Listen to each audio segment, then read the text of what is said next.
adab orang yang qada hajat selanjutnya, jangan qada hajat pada jalan yang dilalui oleh manusia. Walaupun kita lihat jalan itu kecil. Nah, misalnya kayak di belakang-belakang rumah kita atau di samping-samping rumah kita ada jalan kecil, atau bahasa kita bilang jalan setapak. Tapi jalan itu sering dilalui orang. Misalnya kayak kita sini dekat sungai, ada jalan setapak yang jalan itu dilalui orang untuk berjalan ke sungai. Ya, kita jangan qada hajat di situ. Walaupun jalan itu kecil, agak semak-semak juga, nah, tapi tetap dia dilalui oleh orang. Jangan qada hajat di situ.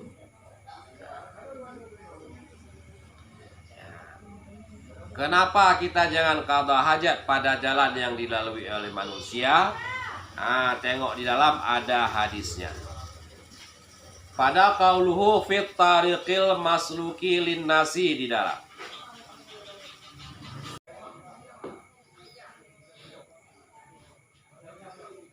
Ya, dalil yang menyatakan larangan qada hajat pada jalan yang dilalui oleh manusia, yaitu kabar hadis daripada Nabi Sallallahu Alaihi Wasallam. Nabi sudah memperingatkan, ittaqul li'anaini, takut oleh kamu semua akan dua laknat. Lalu para sahabat bertanya, wa mal li'anaini ya Rasulullah, dan bermula apakah itu dua laknat ya Rasulullah? Qala, Nabi menjawab, yaitu orang-orang yang qada hajat pada jalan yang dilalui oleh manusia, atau orang-orang yang qada hajat pada naungan mereka itu manusia. Kalau kita qada hajat pada jalan yang dilalui oleh manusia, saat manusia itu terkena musibah dengan hajat kita di situ, kita pasti akan dimaki. Dimaki itu bahasa agamanya dilaknat. Paling kurang ajar. Siapa yang kan? Itu paling kurang. Kadang lebih parah lagi makiannya. Itulah sebabnya kita dilarang untuk qada hajat pada jalan. Ada orang yang senang terpijak dengan hajat di situ. Pasti secara refleks mulutnya akan memaki, itu namanya dilaknat. Atau pada naungan mereka itu, misalnya pada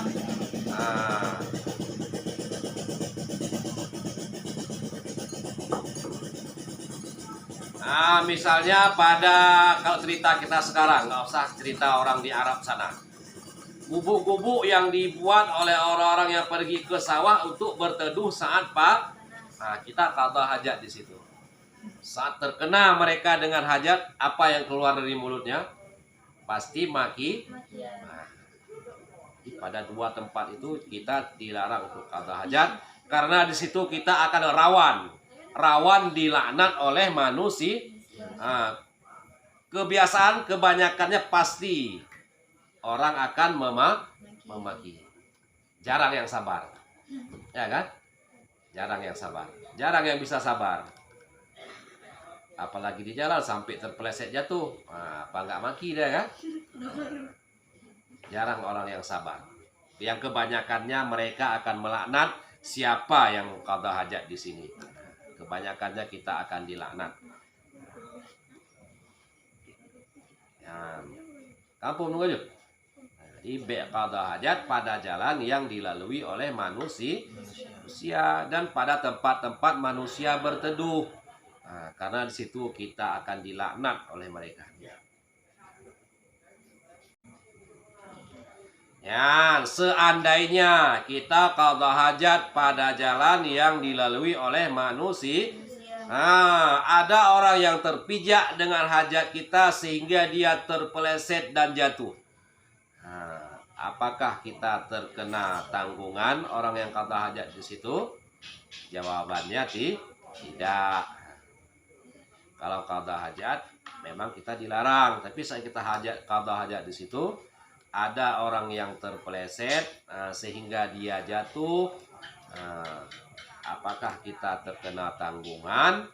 Nah, jawabannya tidak. Karena qada hajat itu sesuatu yang darurah.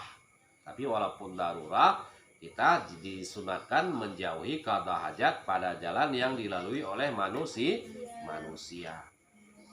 Dengan sebaliknya membuang sampah di jalan. Nah, membuang sampah pada jalan yang dilalui oleh manusia.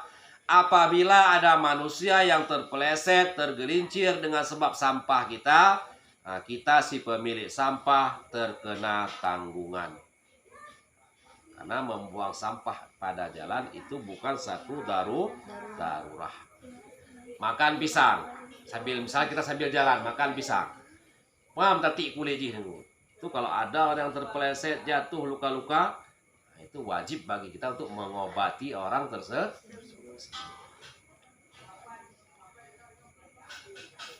Jadi jangan buang sampah sembarangan di jalan.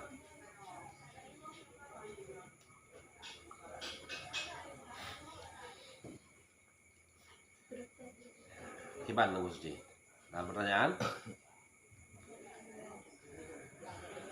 Jadi jalan itu adalah satu fasilitas umum yang tidak boleh terganggu orang-orang yang mengambil manfaat pada jalan tersebut. Sedikit pun gangguan nggak boleh, karena itu adalah fasilitas umum. Nah, tidak boleh ada gangguan, ada yang mengurangi kenyamanan bagi orang-orang yang akan mengambil manfaat daripada jalan tersebut. Karena manfaat daripada jalan untuk dilalui. Manusia-manusia yang melalui jalan tersebut harus dalam keadaan nyaman dan aman. Tidak boleh ada gangguan sedikit pun. Kita tidak boleh membuang apa-apa di jalan. Nggak boleh buang potongan kayu di jalan. Nggak boleh buang sampah di jalan.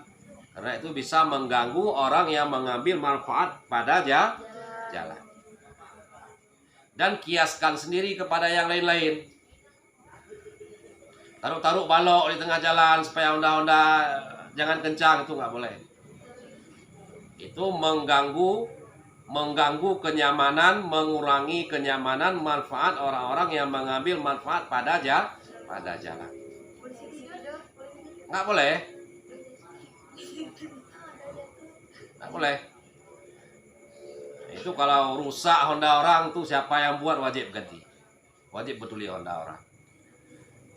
Sempat ada yang bengkok kadang pelaknya, ataupun kadang kendor leher hondanya, geduk, nah, itu bertanggung jawab siapa yang buat. Oh, alasan anak ini tuh, anak-anak urusan kita jaga, jangan main di jalan. Karena jalan itu bukan tempat bermain anak. Jaga.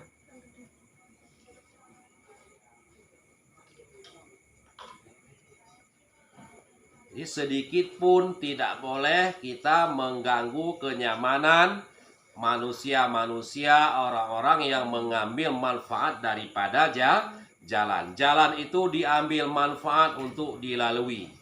Tidak boleh ada ini, ada itu. Nyaman.